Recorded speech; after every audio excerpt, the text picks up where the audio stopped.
परिवहन विभाग के अधिकारी कुंभकर्ण की नींद में सो रहे हैं। यही वजह है कि दमोह से रोजाना अवैध बसों का संचालन धड़ल्ले से हो रहा है। जो बसें यात्रियों के बैठाने के लिए होती हैं, उन अनफिट बसों में भूसे की तरह सवारियां भरी जाती हैं और ट्रक के बराबर लगेज ढोया जा रहा है। कुछ बसें तो ऐसी भी देखी गई जिनके पास ना तो कोई वैध कागज थे, ना ही वैध परमिट हैं। मुसाफिरों की चिंता और दुर्घटनाओं के बढ़ते ग्राफ को देखते हुए रविवार सुबह दमोह बस स्टैंड सहित अन्य इलाकों में मजिस्ट्रेट ने यातायात पुलिस और नगर पालिका अमले के साथ मोबाइल कोर्ट लगाई, जिसमें बस, चार पहिया और दो पहिया वाहनों सहित दुकानों के पास फैली गंदगी पर 141 चालान काटे गए और करीब 59,300 रुपये का चालान वसूला गया।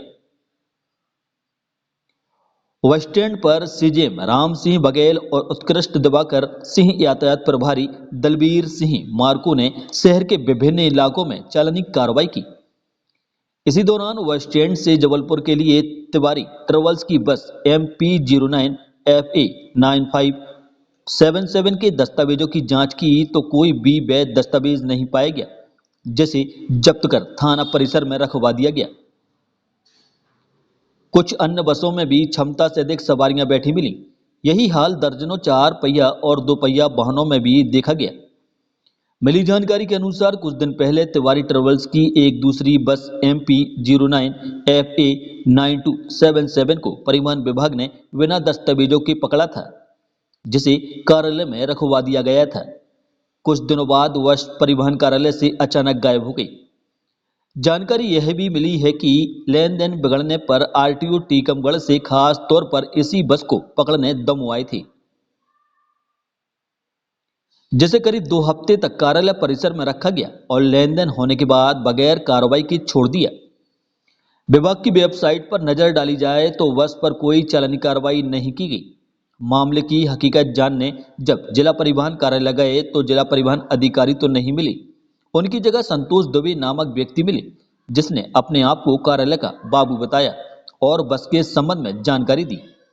आज माननीय सीएम साहब महोदय के निर्देशन और मार्गदर्शन में आज शहर में पैदल भ्रमण कर जो भी वाहन नो पार्किंग में खड़े हैं, व्यवस्थित रूप से पार्क किए हुए पाए जा रहे हैं, उन पर चालानी कार्रवाई की जा रही है। साथ ही जो भी अपने दुकान के सामने कचरा फैला रहे हैं, उन पर भी चालानी कार्रवाई की जा रही है। साथ ही जो भी अतिक्रमण करके दुकान के बाहर अपने सामान को फैलाकर व्यवस्थित रूप से रखे हैं, उन पर भी माननीय सीएम साहब द्वारा कार्रवाई की जा रही है। ये आज अभी 2-3 घंटे के लिए कार्रवाई है। माननीय सीएम साहब के निर्देशन में आगे भी ये कार्रवाई जारी रहेगी। मोबाइल कोर्ट का आयोजन किया था। मेरे साथी उत्कर्ष दिवाकर जी थे और मेरी कोर्ट के सारे स्टाफ थे। यातायात थाना प्रभारी और उनकी टीम, कोतवाली की टीम के द्वारा हमने संयुक्त कार्रवाई की गई। हम लोगों ने खासकर ट्रैफिक व्यवस्था को ध्यान में रखते हुए मोटरसाइकिल, 4 व्हीलर, बसेस और इन सब के खिलाफ हमने चालानी कार्रवाई की गई। और जिन लोगों ने दस्तावेज जिनके पास नहीं पाए गए और नंबर प्लेट नहीं थे, हेलमेट नहीं थे और इस प्रकार का उल्लंघन करते हुए जो पाए गए हैं, उनके खिलाफ हमने चालानी कार्रवाई की गई। और हमने ये भी देखा कि कुछ हाथ ठेले वाले या कुछ दुकानदार दुकानों के बाहर सामान फैलाए हुए थे, कुछ कचरा फैलाए हुए थे, उनके खिलाफ भी हमने कार्रवाई की गई है। कम से कम हमने 30 रुपये से लेकर 50 से लेकर जुर्माना की रसीद की गई और अधिकतम हमने 3600 रुपये की रसीद काटी गई है। और हमने टोटल आज जो केस हमने बनाए 141 बनाए थे और 59,000 के आसपास हमने आज जुर्माना वसूल किया है।